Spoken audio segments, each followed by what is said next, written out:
Good morning, students. Myself Mayank Gupta, and I am posted as lecturer in Shri Gokul Burma Government Polytechnic College, Bharatpur. आज हम CE 306 irrigation engineering के बारे में discuss करेंगे। आज irrigation engineering subject को शुरू करेंगे। तो सबसे पहले हम ये जानते हैं कि इरिगेशन होता क्या है। हम सबसे पहले ये समझेंगे कि इरिगेशन का मतलब क्या होता है, इरिगेशन की डेफिनेशन क्या होती है। तो देखिए, हर क्रॉप या जो भी फसल हम उगाते हैं उसके लिए सर्टेन क्वांटिटी ऑफ वाटर की आवश्यकता होती है। कोई भी यदि हम क्रॉप को ग्रो करेंगे तो उसको ग्रो करने के लिए जब तक वो पेड़ ग्रोथ करेगा, जब तक वो पेड़ उस फील्ड में रहेगा, तो उस पूरे पीरियड के लिए हमें कुछ फिक्स इंटरवल के लिए कुछ पानी की आवश्यकता होती है। यदि हमारे पास में जो नेचुरल सोर्स है वाटर का, जैसे कि रेन, यदि वो पर्याप्त है और टाइम टू टाइम बारिश हो रही है और उस बारिश के कारण उस पेड़ की जो रिक्वायरमेंट है ग्रोथ के लिए वो यदि पूरी होती है तो हमें कोई एक्स्ट्रा पानी डालने की ज़रूरत नहीं होती है। लेकिन जैसे जो भी ट्रॉपिकल कंट्रीज़ हैं, जैसे इंडिया है, उसमें नेचुरल रेन वाटर या तो सफिशिएंट नहीं है या फिर जो वाटरफॉल है वो रेगुलरली नहीं हो पाता है। जैसे केवल रेनी सीजन में बारिश होती है, बाकी सीजन में बारिश नहीं या बहुत कम होती है। तो उस कंडीशन में हमको आर्टिफिशियल वाटर की रिक्वायरमेंट होती है। और ये जो आर्टिफिशियल वाटर देना होता है, ये जो आर्टिफिशियल एप्लीकेशन ऑफ वाटर होता है, इसी को हम इरिगेशन के नाम से जानते हैं। Different crops will have different water requirements. हो सकता है कि किसी क्रॉप के लिए ज़्यादा वाटर की रिक्वायरमेंट हो सकता है किसी क्रॉप के लिए कम वाटर की रिक्वायरमेंट हो सकता है सेम क्रॉप के लिए डिफरेंट प्लेसेस के आधार पर रिक्वायरमेंट की वैल्यू चेंज हो जाए। ये भी हो सकता है कि क्लाइमेट के वेरिएशन के आधार पर जो वाटर रिक्वायरमेंट है वो चेंज हो जाए। ये भी हो सकता है कि टाइप ऑफ सॉइल के आधार पर वाटर रिक्वायरमेंट की वैल्यू चेंज हो सकती है। मेथड ऑफ कल्टीवेशन के आधार पर भी जो आर्टिफिशियल रिक्वायरमेंट है वाटर की वो चेंज हो सकती है। तो बेसिकली हम इरिगेशन की डेफिनेशन की बात करें तो इरिगेशन क्या है।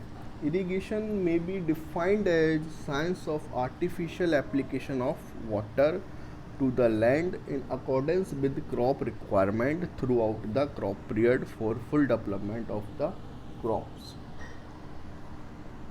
जो इरिगेशन होता है वो किसी भी क्रॉप के लिए एक फिक्स इंटरवल पर आर्टिफिशियल वाटर को देने की साइंस है। क्योंकि यदि उस क्रॉप को नेचुरल रिसोर्सेज से पानी नहीं मिल पा रहा है तो हमें फिर उसको आर्टिफिशियली वाटर देना पड़ेगा। तो जो इरिगेशन है वो किसी भी फील्ड में वाटर का आर्टिफिशियल एप्लीकेशन की साइंस है। और ये जो आर्टिफिशियली पानी दिया जाता है वो उसके पूरे ग्रोथ पीरियड में दिया जाता है। अब ये क्रॉप पीरियड क्या होता है ये अभी हम आगे डिस्कस करेंगे। अभी आप केवल इतना ध्यान रखिए कि जो इसका पूरा ग्रोथ पीरियड है उसमें ये पानी दिया जाता है और ये पानी सर्टेन फिक्स इंटरवल पर दिया जाता है। जैसे कि हर 7 दिन में पानी देना है, हर 10 दिन में पानी देना है। वो डिपेंड करता है कि हमारी क्रॉप क्या है, हमारा जो कंट्री है वो कौन सी है, टाइप ऑफ सॉइल क्या है, मेथड ऑफ कल्टीवेशन क्या है। इतनी सारी चीज़ों पे ये चीज़ डिपेंड करती है।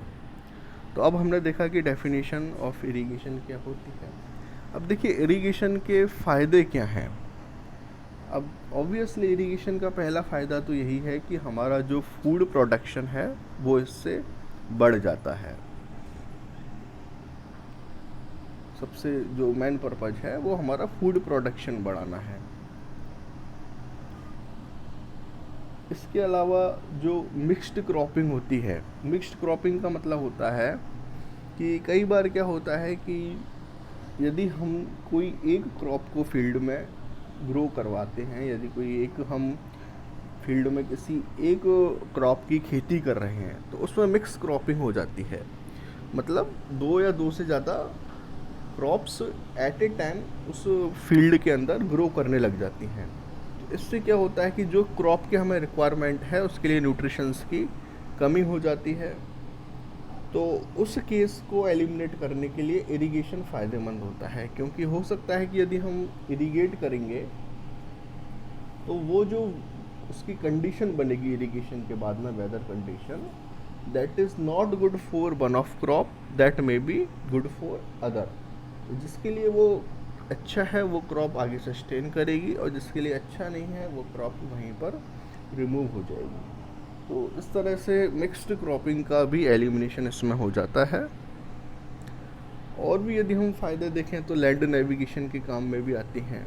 ये जो इरिगेशन के लिए कैनाल्स बनाई जाती हैं उनमें लैंड नेविगेशन किया जा सकता है, और हाइड्रो इलेक्ट्रिक पावर का भी जनरेशन किया जा सकता है।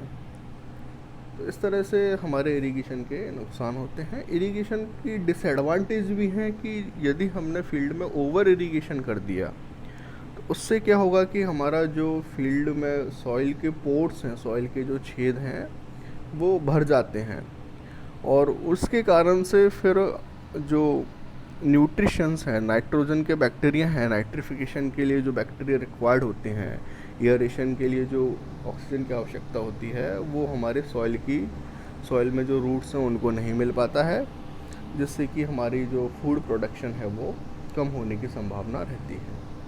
तो इरिगेशन हमको ऑप्टिमम करना होता है, जितनी आवश्यकता है उतना ही करना होगा। यदि हम एक सर्टेन लेवल तक इरिगेशन को बढ़ाएंगे तब तो हमारी जो प्रोडक्शन यील्ड है वो बढ़ेगी, लेकिन यदि उस सर्टेन या ऑप्टिमम या मैक्सिमम वाटर सप्लाइड से यदि हमने वाटर को इंक्रीज़ कर दिया तो हमारी फिर यील्ड कम होती जाती है। तो इस तरह से ये इरिगेशन के फ़ायदे और नुकसान होते हैं। तो अभी तक हमने इरिगेशन का एक ओवरव्यू लिया कि इरिगेशन क्या होता है, इरिगेशन करना क्यों ज़रूरी है। बेसिकली आप बस एक चीज़ ध्यान रखिए कि इरिगेशन का मतलब है आर्टिफिशियल एप्लीकेशन ऑफ वाटर। जो हम किसी भी क्रॉप को ग्रो करने के लिए आर्टिफिशियली उसको वाटर देते हैं उसे हम इरिगेशन के नाम से जानते हैं, और ये वाटर एक फिक्स इंटरवल के लिए उसके क्रॉप पीरियड के लिए दिया जाता है। अब नेक्स्ट हम आते हैं कि टाइप ऑफ इरिगेशन क्या है। इरिगेशन को किस किस तरह से दिया जा सकता है, या सिंपल कहें कि जो हमारी ये सिंचाई है उसको किन किन तरीक़ों से किया जा सकता है। अब देखिए इरिगेशन में हमको बेसिकली करना क्या है, पानी देना है। तो इरिगेशन के जो मेनली दो टाइप हुए, वो एक पहला होता है सरफेस पे, एक तो हमने पानी दिया है, दूसरा है सब सरफेस पे पानी दिया है। मतलब एक तो ये है कि हमने सरफेस के ऊपर पानी दिया है, और दूसरा ये है कि हमने सरफेस के नीचे पानी दिया है। तो एक तो हो गया सरफेस इरिगेशन, दूसरा हो जाता है इसमें सब सरफेस इरिगेशन। उसके बाद में सरफेस इरिगेशन में भी दो होते हैं, एक होता है फ्लो, दूसरा लिफ्ट। फ्लो के भी दो टाइप हैं, पहला है पेरिनियल, दूसरा है फ्लड इरिगेशन। सब सरफेस के दो टाइप हैं, नेचुरल इरिगेशन और दूसरा है आर्टिफिशियल इरिगेशन। तो अब हम इन सब के बारे में पढ़ेंगे कि ये सारी चीज़ें क्या होती हैं। इरिगेशन दो तरीके से है, आप एक बार लिखना चाहे लिख लो। पहला होता है सरफेस इरिगेशन, दूसरा होता है सब सरफेस इरिगेशन।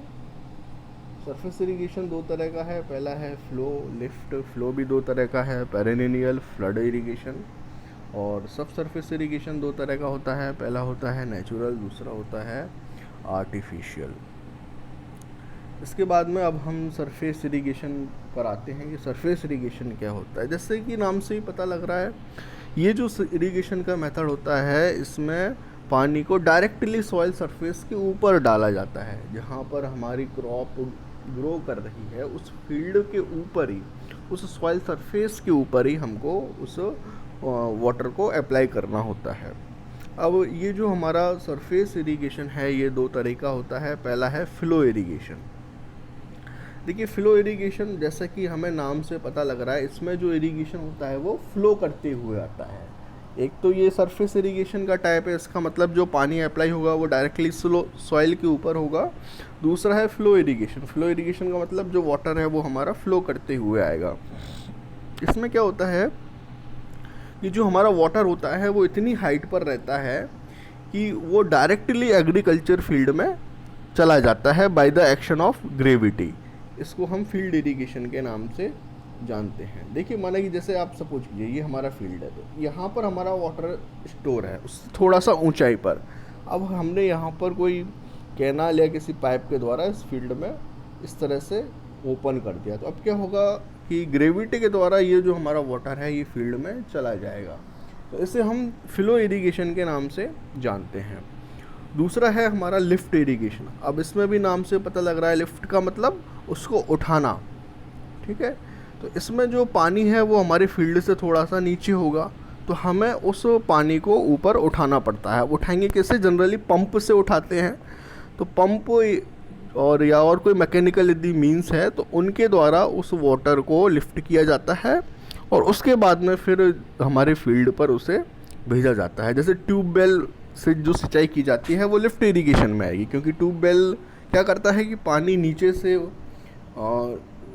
लिफ्ट करता है और उसके बाद में उसको फील्ड में अप्लाई करता है। तो इस तरह की जो चीज़ है वो लिफ्ट इरिगेशन के नाम से जानी जाती है। अब देखिए, जो हमारा फ्लो इरिगेशन है वो भी दो तरह का होता है। पहला होता है पेरिनियल इरिगेशन और दूसरा होता है फ्लड इरिगेशन। पेरिनियल इरिगेशन का मतलब है कि इसमें जो वाटर सप्लाई होगी, अब फ्लो इरिगेशन है तो मैंने बताया था पानी अपने आप ही ग्रेविटी एक्शन के द्वारा फ्लो करेगा, ठीक है। अब ग्रेविटी एक्शन के द्वारा भी जो फ्लो होता है वो कांस्टेंट और कंटिन्यूस वाटर सप्लाई होती है through out the crop period. मतलब धीरे धीरे पानी नहर से आता रहेगा और कंटिन्यूस पानी आता रहेगा। तो ये जो है ये कहलाता है पेरिनियल इरिगेशन। पेरिनियल का मतलब यही होता है, कोई भी चीज़ यदि कांस्टेंट और कंटिन्यूसली होती है तो हम उसे पेरिनियल के नाम से जानते हैं। तो पेरिनियल इरिगेशन में क्या होता है कि इसमें कांस्टेंट और कंटिन्यूस वाटर सप्लाई होती है और उस वाटर को फिर क्रॉप्स पर डाला जाता है। दूसरा होता है फ्लड इरिगेशन। फ्लड इरिगेशन में क्या होता है कि हमारी जो सॉइल है उसमें एक बार में ही पानी भर दिया जाता है। मतलब फ्लड का मतलब बाढ़ आना। तो हम क्या करेंगे, जो भी हमारा फील्ड है उसको चारों तरफ से बॉर्डर उसकी होगी, उस बॉर्डर के अंदर उसको पहले एक बार में फ्लड कर देंगे, तो जो सारी की सारी सॉइल है वो हमारी सबमर्ज हो जाएगी, वो पूरी पानी से भर जाएगी, ठीक है। तो इसे हम फ्लड इरिगेशन के नाम से जानते हैं। तो इस तरह से जो फ्लो इरिगेशन है वो दो तरह का होता है, एक होता है पेरिनियल इरिगेशन और दूसरा होता है फ्लड इरिगेशन। पेरिनियल इरिगेशन मतलब constant and continuous water supply होती है और फ्लड इरिगेशन में हमारी जो सॉइल है उसको फ्लडेड कर दिया जाता है, जिससे कि जो पूरा की पूरा फील्ड है वो सैचुरेटेड हो जाता है। नेक्स्ट है सब सरफेस इरिगेशन। अब देखिए, नाम से पता लग रहा है सब सरफेस का मतलब क्या है। जो पानी हमारा जाएगा वो डायरेक्टली सॉइल के ऊपर नहीं जाके डायरेक्टली रूट जोन में जाएगा, मतलब मिट्टी के नीचे से पानी जाएगा, सॉइल के नीचे से पानी जाएगा। सब सरफेस मतलब सरफेस के नीचे से वाटर जाएगा। Water does not wet the surface and it is directly apply to the root zone by action of capillary, ठीक है। अब ये भी दो तरह का होता है। पहला होता है नेचुरल सब सरफेस इरीगेशन, दूसरा होता है आर्टिफिशियल सब सरफेस इरीगेशन।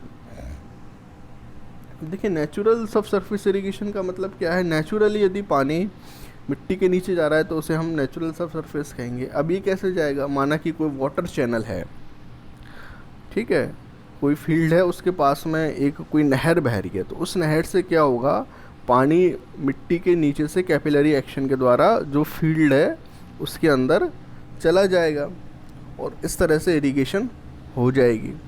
इस नेचुरल प्रोसेस के द्वारा जो इरिगेशन होता है उससे हम नेचुरल सबसरफेस इरिगेशन के नाम से जानते हैं। इसमें हमें कोई एक्स्ट्रा एफर्ट नहीं लगाना होता है, वो अपने आप ही जो वाटर है वो इरिगेट होता रहता है। जैसे कि ये हमारा फील्ड है और इसके पास में कैनाल बह रही है।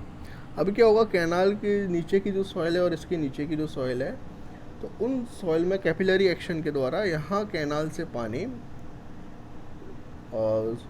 सॉइल के अंदर से ही फील्ड में चला जाएगा। तो इस तरह का जो इरिगेशन होगा उसे हम नेचुरल सबसरफेस इरिगेशन के नाम से जानते हैं, ठीक। दूसरा होता है इसमें आर्टिफिशियल सब सरफेस इरिगेशन। आर्टिफिशियल सब सरफेस इरिगेशन का मतलब क्या है कि हम खुद से प्रयास कर रहे हैं पानी को नीचे पहुंचाने का। तो ये किस तरह से करेंगे, इसमें क्या करते हैं कि हम कुछ एक सिस्टम होता है ओपन जॉइंटेड ड्रेन्स का, मतलब परफोर्टेड पाइप्स तरह से मान सकते हैं। और भी हम कहें तो जैसे जो पाइप्स है उनमें ऊपर ओपनिंग है, कुछ इस तरह के चैनल से होते हैं और इनमें हल्के हल्के छेद होते हैं, इनको ग्राउंड के अंदर बिछा दिया जाता है। तो इससे क्या होता है कि जो पानी है वो directly in open jointed drains के थ्रू सॉइल में चला जाता है और इस तरह से जो हमारा फील्ड है वो इरिगेट हो जाता है। तो ये आर्टिफिशियली सब सरफेस इरिगेशन के नाम से जाना जाता है। तो इस तरह से सब सरफेस इरिगेशन के दो टाइप होते हैं, पहला नेचुरल सब सरफेस इरिगेशन और दूसरा आर्टिफिशियल सब सरफेस इरिगेशन। अब नेक्स्ट क्लास में हम टेक्निक ऑफ वाटर डिस्ट्रीब्यूशन के बारे में पढ़ेंगे कि वाटर डिस्ट्रीब्यूशन की कौन कौन सी डिफरेंट टेक्निक्स होती हैं। Thank you.